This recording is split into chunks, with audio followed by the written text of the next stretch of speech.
Hello students, आज हम आप लोगों के लाए क्लास 8 का चैप्टर नंबर 1 रेशनल नंबर। क्योंकि आप लोग जानते हैं अप्रैल से अभी नया सत्र स्टार्ट होने वाला है, इसलिए हमने अपना मैथ का सिलेबस जो है क्लास 8 का स्टार्ट कर चुके हैं। ठीक है, तो यहाँ पे लिखा है चैप्टर 1 रेशनल नंबर।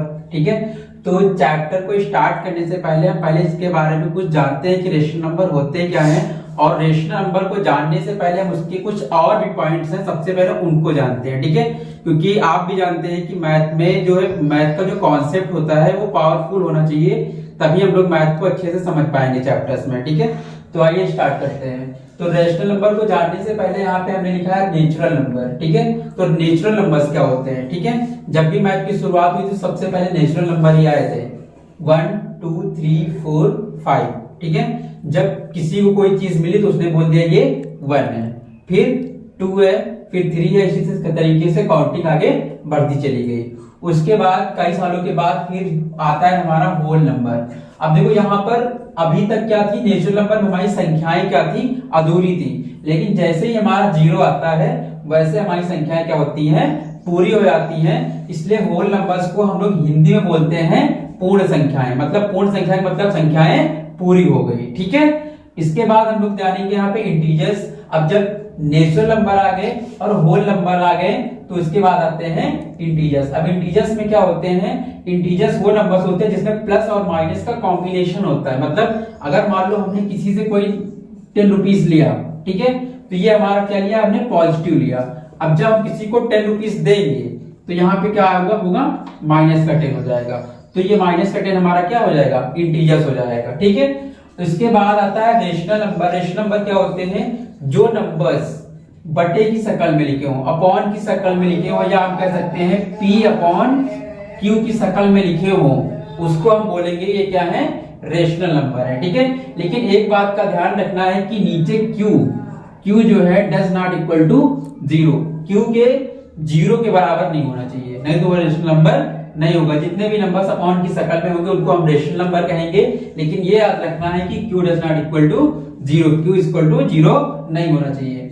अब हम लोग पढ़ेंगे properties of rational number. Rational number की कुछ प्रॉपर्टीज है उसके बारे में पढ़ेंगे, जैसे लिखा है क्लोजर प्रॉपर्टी, कम्यूटेटिव प्रॉपर्टी और एसोसिएटिव प्रॉपर्टी। इसके अलावा और भी सारी प्रॉपर्टीज हैं। ठीक है, तो हम एक एक प्रॉपर्टी को अच्छे से देखिए। अभी हम लोग पढ़ रहे थे रेशनल नंबर की प्रॉपर्टीज, तो अभी हम सबसे पहले प्रॉपर्टीज यहाँ पे क्या लिखे हैं, क्लोजर प्रॉपर्टी। ठीक है, इसको अगर मान लो तुम्हारे पास कोई दो रेशनल नंबर हैं a प्लस बी या a प्लस बी, दो नंबर्स हैं, तो अगर हम उन दोनों को ऐड करेंगे तो हमेशा हमें क्या मिलेगा, रेशनल नंबर मिलेगा। ठीक है, अगर हम उसको सब्ट्रैक्शन करेंगे, a माइनस बी करेंगे तब भी हमें रेशनल नंबर मिलेगा।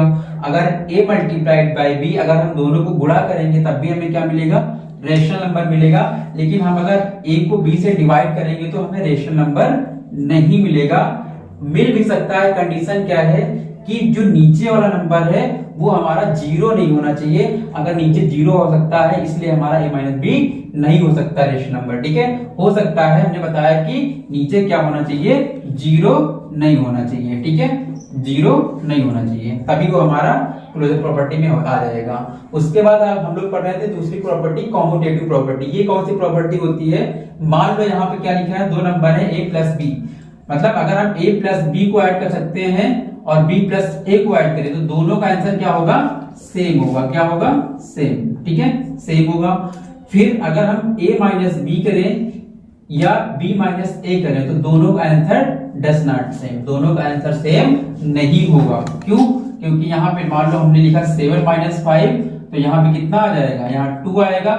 लेकिन अगर हम इसी को लिखें 5 माइनस 7 तो आंसर क्या आएगा, माइनस का 2, तो दोनों का आंसर क्या होगा, सेम नहीं होगा।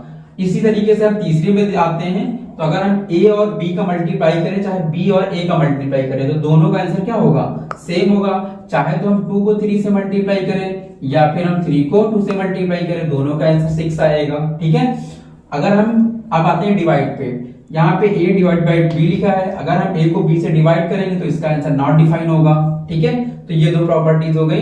अभी हम तीसरी प्रॉपर्टी है एसोसिएटिव प्रॉपर्टी। नंबर 3 में कौन सी प्रॉपर्टी है, एसोसिएटिव प्रॉपर्टी। इसमें कहता है कि अगर कोई 3 रेशनल नंबर है, मान लो a plus b plus c, कोई 3 नंबर है, ठीक है, तो हम चाहे इन दोनों को एक साथ ऐड करें, इसको छोड़ दें, या फिर हम इन दोनों को साथ एक ऐड करें, इसको छोड़ दें c को, तो इन दोनों का जो आंसर आएगा वो हमेशा सेम आएगा। ठीक है, तो एसोसिएटिव प्रॉपर्टी एडिशन के लिए काम करती है, लेकिन ये सब्ट्रैक्शन के लिए काम नहीं करती। तो ये सब्ट्रैक्शन पे क्या लिखा है? नो। तो ये सब्ट्रैक्शन के लिए काम नहीं करती, ठीक है, तो ये नो लिखा हुआ है। फिर लिखा मल्टीप्लिकेशन। मल्टीप्लिकेशन भी ये प्रॉपर्टी काम करती है रेशनल नंबर की, जो एसोसिएटिव प्रॉपर्टी होती है मल्टीप्लिकेशन पे काम करती है, ठीक है। लेकिन अगर हम इसकी बात करें डिवीजन की, तो डिवीजन की जो प्रॉपर्टी होती है एसोसिएटिव, वो काम नहीं करती है इस पे, एसोसिएटिव प्रॉपर्टी पे। इस तरीके से हमने इसकी को सारे कॉन्सेप्ट क्लियर कर लिए, सारी प्रॉपर्टीज पढ़े रेशनल नंबर क्या होते हैं इसके बारे में पढ़ लिया।